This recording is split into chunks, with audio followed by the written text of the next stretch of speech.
जय सच्चिदानंद भगवान की। भक्तों, मैं आपको आज कथा सुनाने लगी हूँ। सत्संग ज्ञानवर्धक कथाएं हैं ये। इनको सुनना, लाइक करना, शेयर करना, सब्सक्राइब करना जिन्होंने सब्सक्राइब नहीं किया हुआ, और कथा को पूरी सुनना। तो पूरी कथा सुनोगे तो आपको उसके बारे में समझ आएगी और आनंद आएगा। और इसको लाइक कर देना। और तारा बब्बर के चैनल में आपका बहुत बहुत स्वागत है। काफ़ी समय पहले की बात है कि किसी गांव में राधे श्याम नामक एक पंडित जी रहते थे। उनको परिवार के भरण पोषण के लिए कुछ सच झूठ बोलना पड़ता था। एक दिन एक इस पाप बोध के कारण कभी कभी उनका मन आत्मसंगिनी से भर जा उठता था। इसका उपाय उन्होंने लोगों के मुंह से सुन रखा था कि भगवान की पूजा उपासना से पाप धुल जाते हैं, किंतु घर के काम काज से फुर्सत निकालना उनके लिए बहुत मुश्किल हो गया था। इसलिए वह कुछ दुखी रहते थे। उसी ऊहापोह में वह कुछ सोच नहीं पा रहे थे कि काफ़ी सोचने विचारने के बाद उन्हें एक युक्ति सूझी। इससे उनकी कुछ मानसिक शांति मिली।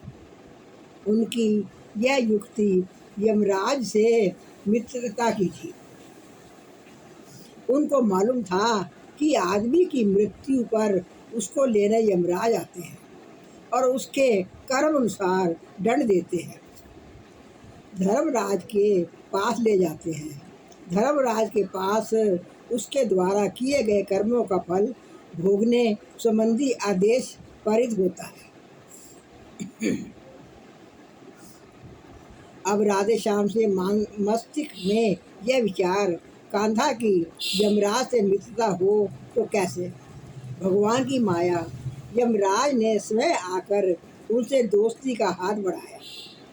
अंधे को मिली दोनों आंखें, वह आंखों वाली कहावत सिद्ध हो गई। राधे श्याम जी व्याकुल तो थे ही, उन्होंने झट दोस्ती स्वीकार कर ली। दोनों में गहरी दोस्ती हो गई। कुछ दिन बीतने पर पंडित जी ने यमराज को याद किया।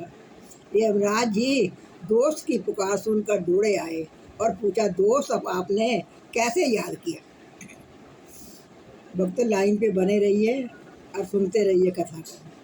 राधे श्याम जी बोले, दोस्त बहुत छोटा सा काम है, इसलिए आपको याद किया है।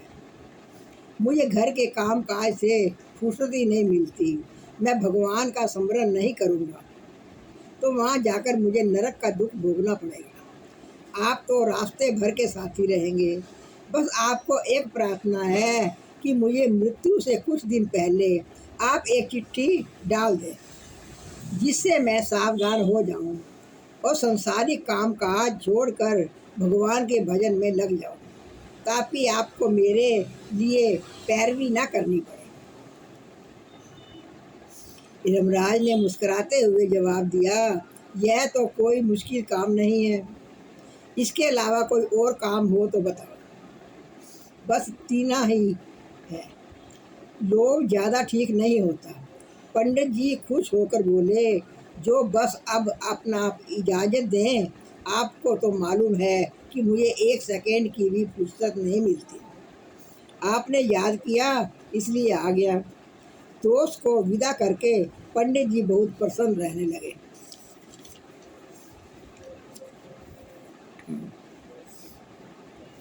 उनको तो यमराज से वचन मिल गया था कि उन्होंने मन ही मन सोचा कि अब चिट्ठी आएगी तब प्रभु स्मरण में लग जाऊंगा। अब तक क्यों नहीं परिवार के सुख समृद्धि से भर दूं। लगे झूठ मूठ बोलने और लोगों को ठगकर परिवार की गाड़ी चला रहे। चिट्ठी को तो न आना था और न आई।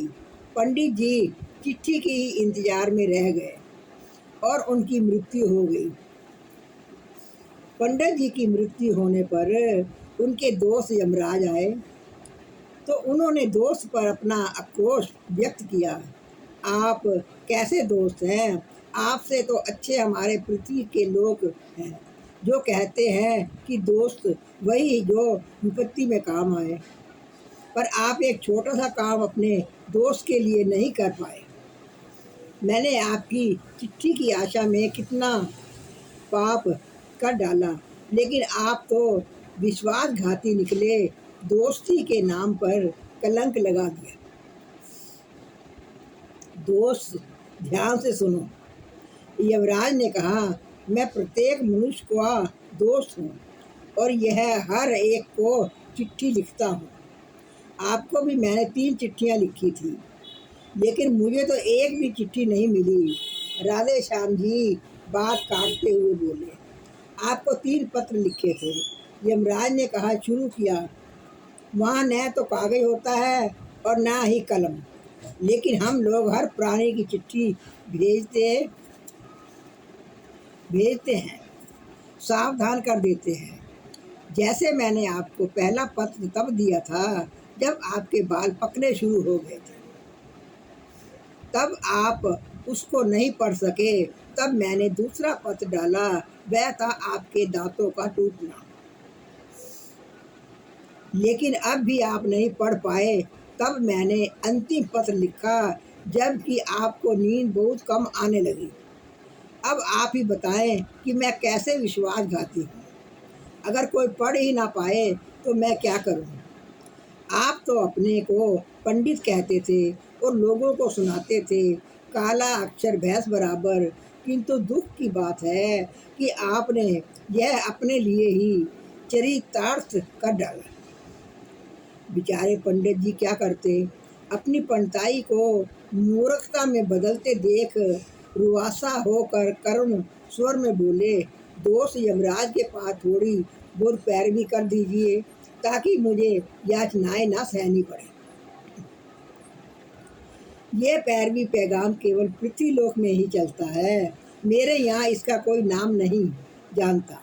मेरे लोक में पहुँचने पर प्रत्येक प्राणी को अपने कर्म के अनुसार ही फल मिलता है और अपना अपना भोग भोगना पड़ता है।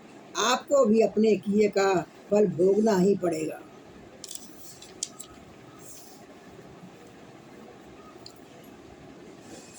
चंदन जैसा का साथ करो, गलत आदमी का साथ मत करो, जो चंदन जैसे हैं उन्हीं का साथ करो।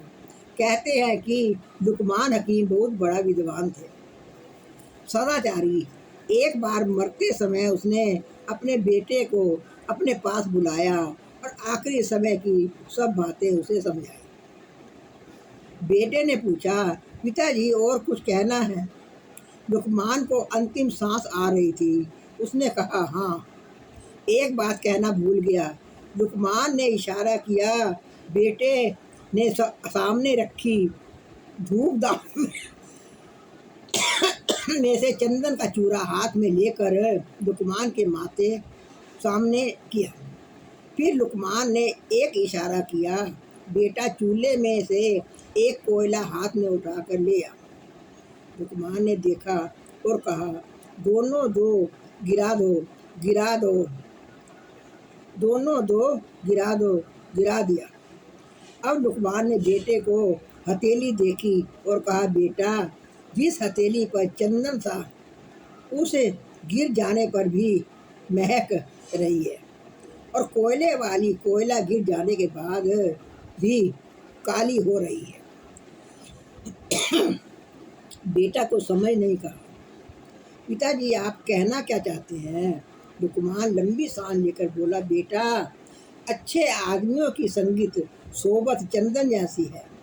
जब तक संगत में रहो तब तक खुशबू देती रहती है, किंतु उसके बाद भी जिंदगी को विचारों की सुगंध से तोला जा सकता है। दुर्जनों का संगत कोयले के समान है, हाथ में रखने पर भी तकलीफ और छोड़ देने पर भी हाथ काला होता है। दुर्जनों के पास बैठो तब तक तो मन बुरे विचारों और दुष्ट संकल्पों में दौड़ता ही है, किंतु बाद में भी उन्हीं दुर्विचारों या दुष्ट संकल्पों से घिरा रहता है।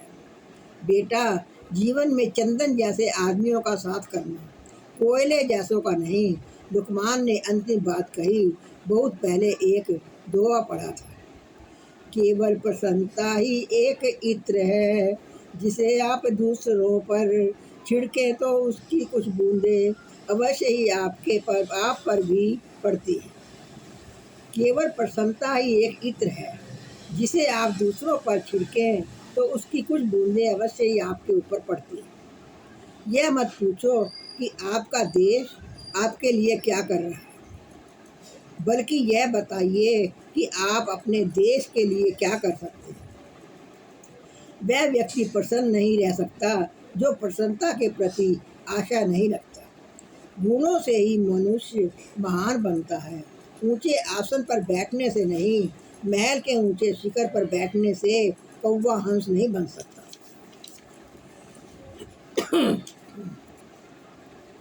अहम मनुष्य का शत्रु है, जिसके अंदर अहम है वो मनुष्य का शत्रु है। मैना ने मैं न कही तो मोल भयो 10-20, बकरी ने मैं करी तो वो ने कटाया शीश। अर्थात मैं जिससे कि अहंकार की बू आती है, बहुत बुरी चीज है। जिस व्यक्ति को अपने ऐश्वर्य प्राप्त धन दौलत पर गर्व हो जाता है, अपनी शक्ति बुद्धि एवं कला कौशल और अभिमान हो जाता है, अपनी सफलता एवं यह कीर्ति पर नाज होने लगता है, वह मैं पुकारने लगता है। वह अपने को महान और दूसरों को तुच्छ समझने लगता है। यद्यपि हर समझदार व्यक्ति भली भांति जानता है कि इस नश्वर संसार में कोई भी वस्तु स्थायी नहीं है, सब चलती फिरती माया है। पल भर में विशाल अट्टलिक काल ढल जाती है और झोंपड़े महल बन जाते हैं। ऐसी सूरत में चलती फिरती माया पर अभिमान क्या करना। मैं का महल महत्व ही क्या है। गर्व तो मनुष्य अपने सुंदर संगठिन शरीर पर भी नहीं कर सकता। किसी कवि ने कहा है, आदमी का जिस्म क्या है, जिस पे सदा है जहाँ, एक मुट्ठी की इमारत एक मुट्ठी का मकान।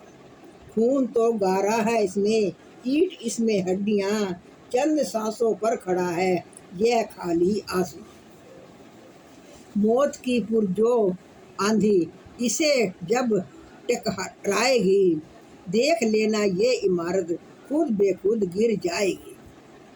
रहा सवाल धन दौलत और ऐश्वर्य का, उसका भी क्या भरोसा कि कब साथ छोड़ जाए। और फिर अंत काल भी ऐश्वर्य काम नहीं आता, सब कुछ यहीं पड़ा रह जाता है, कुछ भी साथ नहीं जाता। सिकंदर महान के बारे में, जिसने अपनी हिम्मत और अद्भुत शक्ति से आधा यूरोप एशिया फतह कर लिया था, उसके बारे में भी यही कहा गया है। सिकंदर जब चला दुनिया से दोनों हाथ खाली थे। किसने आश्चर्य की बात है कि इतना सब कुछ जानते समझते भी मनुष्य अपने व्यक्ति तत्व पर गर्व करता है, अज्ञानता के विषीभूत होकर मैं करता रहता है और चराचर के स्वामी प्रभु को, अपने बनाने वाले को भूल जाता है।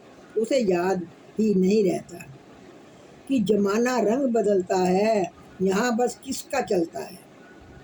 बड़े बड़े हो गए यहाँ में राजा रंग फकीर, खाली हाथ आए थे खाली गए अखीर। समय कब टाले टलता है, जमाना रंग बदलता है। इसलिए तो विद्वानों ने कहा है कि मनुष्य को बड़ी ईमानदारी और सच्चाई से अपने नैतिक कर्तव्य का पालन करते रहना चाहिए। मन से भेदभाव और ऊंच नीच की भावना निकाल कर मानव मात्र से प्रेम और मातृभाव का बर्ताव करना चाहिए।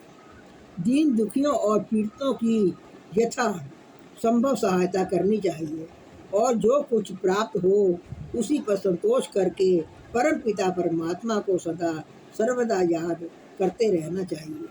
मैं के स्थान पर तू ही रटना चाहिए। यह वह गुण है जिससे कि मनुष्य मरने के बाद भी प्राणी मात्र के हृदयों में युगों युगों तक जीवित रहता है। संत कबीर कहते हैं, कि बीरा जब हम आए थे जग हंसा हम रोए, ऐसी करनी कर चलो आप